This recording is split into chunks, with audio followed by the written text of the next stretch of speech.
and disordered eating specialist, Marcel Rose, who will both have opinions on this. Is Marcel there, I wonder?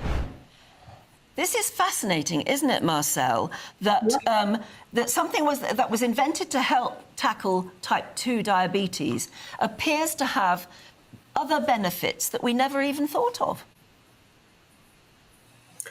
Yes, and clearly there are some benefits, but my issue is really that working with people who struggle with disordered eating is that they become extremely seductive, and it can be quite dangerous that people are managing to get hold of these medications when they're perhaps underweight or a regular, what's considered a normal BMI range. And there are a number of side effects that we know about, and I think we have to be very careful and take a considered approach. And I understand why people are desperate to get hold of them with the weight stigma in society, etc. So I think people are desperate, but we need to just take into account the side effects. Now, the longest term trial that I'm aware of that's been done is 2 years.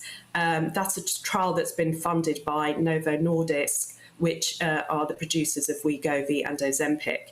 And in this trial, even in this trial, we know that 96% of participants experienced some kind of adverse event. Now, some of those were serious. We know that some of them are less serious, but still, many people can't necessarily continue taking them because of these adverse events. That many of the side effects are stomach problems, diarrhea, constipation, vomiting, nausea, etc. So people discontinue them, and as soon as the drugs are discontinued, we know from the studies that the weight is regained. And from what I'm seeing with clients who have come to me, people who have come to me following being on these medications, the weight's regained, but also the cravings and the thoughts around food has skyrocketed after taking them. So I think there needs to be a very considered approach. We also don't know what nutritional deficiencies are occurring, because one of the things that happens when you're on this medication is that you actually stop wanting to eat. So, you don't eat as much, you lose interest in food. So people are eating less, but we don't know if they're necessarily changing what they're eating and putting in, the nutrients that they need. So there's not much follow-up going on. And, it is a concern. The problem is, look, someone like you and sensible people, really, will always say, you've got to tackle these eating problems in the right way. The problem is people forever have been looking for the magic pill, the magic bullet to sort this out. Absolutely. And I understand why. There's a lot of pressure in society for people to lose weight, to feel like they're good enough, to feel like they're worthy enough, to feel like that they're doing the right thing. And we know that essentially that, there's so much pressure that people will be seduced into taking these drugs, and not necessarily, some people and many people that sadly that I work with will do anything to lose weight, no matter the side effects or potential side effects that may be. We've got Mike Barnes now. I hope you can hear us, Mike. I hope we can hear you. What is the drug inside these injection pens, and what does it do to your brain that turns you off food, and in some cases we hear turns you off alcohol? Smoking even. Yeah, well, the drug's called semaglutide. It works through a hormone that we naturally produce called GLP-1. That's a hormone that's released when we eat food, and the main job of that hormone is to produce insulin, which in turn reduces sugar, and that's how it works to control diabetes. But we know this hormone GLP-1 is also in the brain, and what it seems to do in the brain is damp down the reward centers of the brain. So you might want less food, you might want less alcohol, less tobacco, perhaps.